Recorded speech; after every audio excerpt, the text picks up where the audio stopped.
Donc, je vous ai dit tout à l'heure qu'il y avait des pratiques qui étaient anciennes, donc qui avaient eu lieu avant 2006, donc avant la définition de Jenkins en Convergence Culture. Et en l'occurrence, autour des séries télé, il y a eu des pratiques de transmédia storytelling, d'extension de narration. Alors, en particulier autour de Twin Peaks. Donc, Twin Peaks, c'était en 91-92. Il y a eu 2 saisons sur ABC, donc un network. Ça, c'est important aussi, parce que c'est une série de network. Donc, voilà, le transmedia storytelling a été expérimenté aussi autour de des chaînes traditionnelles américaines, historiques américaines.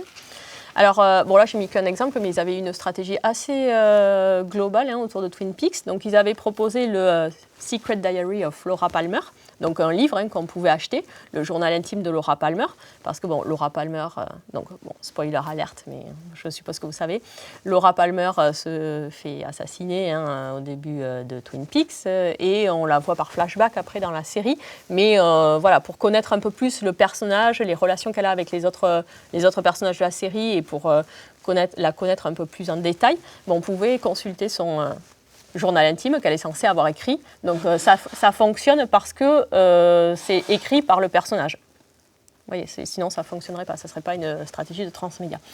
Donc on pouvait voir ça, on pouvait écouter les cassettes audio des entretiens de l'agent Dale Cooper, parce qu'il y a un agent du FBI qui mène l'enquête dans Twin Peaks, et on pouvait écouter des cassettes audio de ses entretiens et de son avancée dans l'enquête. Alors bien évidemment, on en voit dans la série, mais ils avaient rajouté des éléments narratifs dans ces cassettes aussi. Donc si on voulait suivre l'enquête un peu plus en détail, on pouvait écouter ces entretiens. Et ils avaient proposé aussi un guide touristique de Twin Peaks, parce que Twin Peaks, c'est une ville fictive, bien évidemment, créée pour la série, mais ils avaient postulé qu'elle pouvait exister, en fait, réellement. Et ils avaient fait le guide touristique de Twin Peaks avec les hôtels, les restaurants, les cinémas, enfin, tous les lieux que les personnages visitent dans la fiction. Et donc, on matérialise comme ça la ville de façon...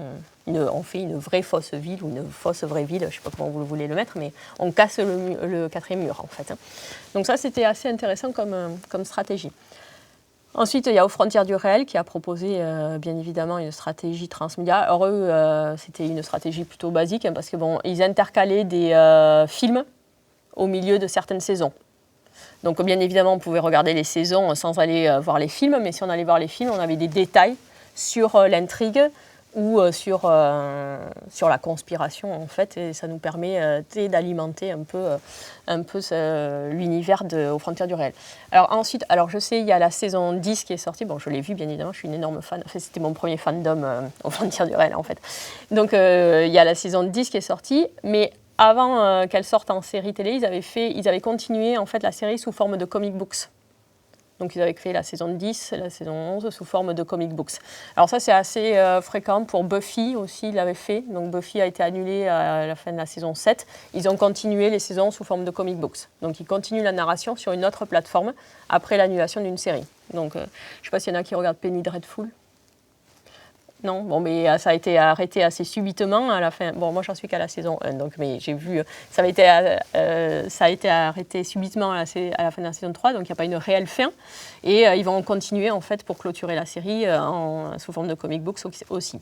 Donc ça permet, comme ça, de clore une narration aussi. Et la magnifique capture d'écran. Oui, tu dis, Sarah, tu trouves magnifique? Oui, je vois ça dans ton regard. Là-bas, au fond, c'est pour Dawson, parce que oui, Dawson, il ne faut pas croire, avait une stratégie transmédia aussi. Il proposait en fait de rentrer sur le bureau virtuel de Dawson, donc du personnage principal. Donc on se mettait à sa place un peu et on voyait son bureau virtuel. Alors on voyait ses échanges de mails avec ses amis. Bon, bien évidemment, parce que dans la série, c'est de ses amis, donc ils échangent des mails. On voyait les mails qu'il échangeait avec Pacey, Joey.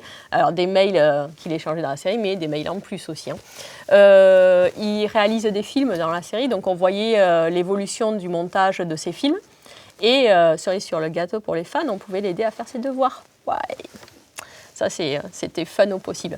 Mais pour le fan, c'était une forme de récompense d'aider Dawson à faire ses devoirs.